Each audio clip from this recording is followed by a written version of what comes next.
அடிக்கிற வெயில்ல இருந்து தப்பிக்கிறதுக்கு என்ன பண்றதுன்னே தெரியாம மக்கள்ல பாதி பேர் வீட்டை விட்டு வெளியே வர்றதே இல்லை. இன்னும் கொஞ்சம் பேரோ அடிக்கிற வெயிலெல்லாம் பார்த்தா பத்துமாப்பா, குடும்பத்தை ஓட்ட வேணாமா அப்படின்னு நினைச்சு வேலைக்கு ஓடு ஓடுன்னு ஓடிட்டு இருக்காங்க. இதெல்லாம் கவனத்தில் எடுத்துக்கிட்ட நம்ம தமிழ்நாடு அரசும் தன்னார்வலர்களும் என்ன பண்ணியிருக்காங்க அப்படின்னா, அங்கங்க நீர்மோர் பந்தல்களை அமைச்சிருக்கிறாங்க. என்னதான் இப்படி நீர்மோர் பந்தல் அமைச்சாலும் சம்மர் சீசனே வந்தாலும் நாங்கள் டீ குடிக்காம இருக்க முடியாதுப்பா. அதுவும் 11 மணியும் 3 மணியும் ஆயிடுச்சுன்னா டான்னு ஒரு டீயை குடிச்சே ஆகணும். அப்பதான் மூளை சுறுசுறுன்னு வேலை பார்க்கும் அப்படின்னு நினைக்கிற நிறைய டீ பிரியர்கள் நம்ம ஊர்ல இருக்கிறாங்க. அப்படி அவங்க போய் டீ கிளாஸை ஆர்வத்தோட கையில் வாங்கினாலும் வெயில் ஒரு பக்கம் உச்சந்தலையை கொளுத்தும், டீ கிளாஸ் ஒரு பக்கம் உள்ளங்கையை கொளுத்தும்.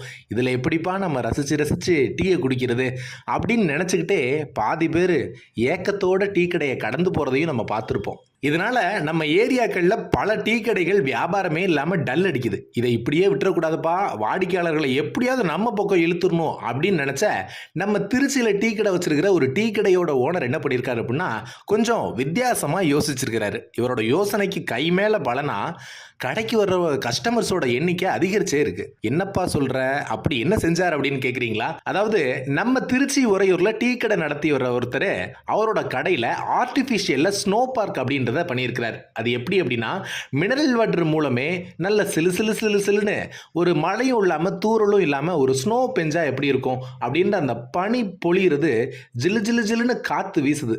அது மட்டும் இல்லாமல் அப்படி ஸ்னோ மாதிரி பனித்துளி மாதிரி இந்த தண்ணி கொட்டினாலும் நம்ம மேலே ஒட்டுறதே கிடையாது. இந்த ஸ்னோல கொஞ்ச நேரம் நின்றுட்டு போலாமே அப்படின்னு வாடிக்கையாளர்கள் பல பேர் அந்த கடையை திருச்சியில் எல்லா பக்கத்துல இருந்தும் தேடிட்டு வராங்க. இந்த யோசனை உங்களுக்கு எப்படி வந்துச்சு அப்படின்னு நாம அந்த டீ கடை ஓனர்கிட்ட கேட்குறப்ப அவர் சொன்னது, இந்த கடையில் தான் ஒர்க் பண்ணுறேன். இது வந்து எதுக்காக வச்சுருக்கோம் அப்படின்னு பார்த்தீங்கன்னா, நம்ம கடைக்கு வர கஸ்டமர்லாம் வெயிலில் நிறைய பேர் வராங்க.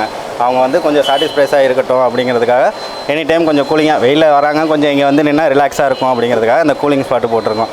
இது பார்த்தீங்கன்னா ஆட்டோமேட்டிக்காக மோட்டர்லேருந்து கனெக்ட் பண்ணி வரும். மோட்டர்லேருந்து ஏர் தண்ணி எடுத்து அப்படியே ஃபுல்லாக இந்த சைடு அந்த சைடு எல்லா சைடுமே ஃபுல்லாக போட்டுவிட்டு கொஞ்சம் ரிலாக்ஸாக இருக்கட்டும், கூலிங்காக இருக்கட்டும் அப்படிங்கிறதுக்காக இது பண்ணியிருக்கோம்.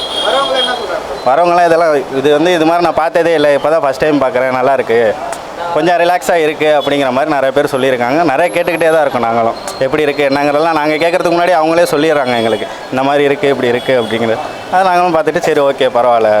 இது வந்து ஆன்லைனில் தான் எங்கள் ஓனர் வாங்கி கொடுத்தாரு. கடைக்கு வரவங்களாம் ரொம்ப இதாக இருக்காங்கன்னு சொன்னனால வாங்கி கொடுத்து அவரே ஆளை கூட்டிகிட்டு வந்து ஃபிட் பண்ணியும் கொடுத்துட்டு போயிட்டார். சரி இருக்கட்டும் அப்படின்னு எனி டைம் ஃபுல்லாகவே ஓடிட்டுருக்கோம். காலைல 10 மணிக்கு ஆன் பண்ணோன்னா ஈவினிங் 5 மணி வரை வெயில் தண்ணீர் வரை அது ஓடிக்கிட்டே தான் இருக்கும். இடையில ஆஃப் பண்ணலாம் மாட்டோம். தண்ணி செலவானாலும் பரவாயில்லன்னு போட்டுக்கிட்டே தான் இருப்போம்.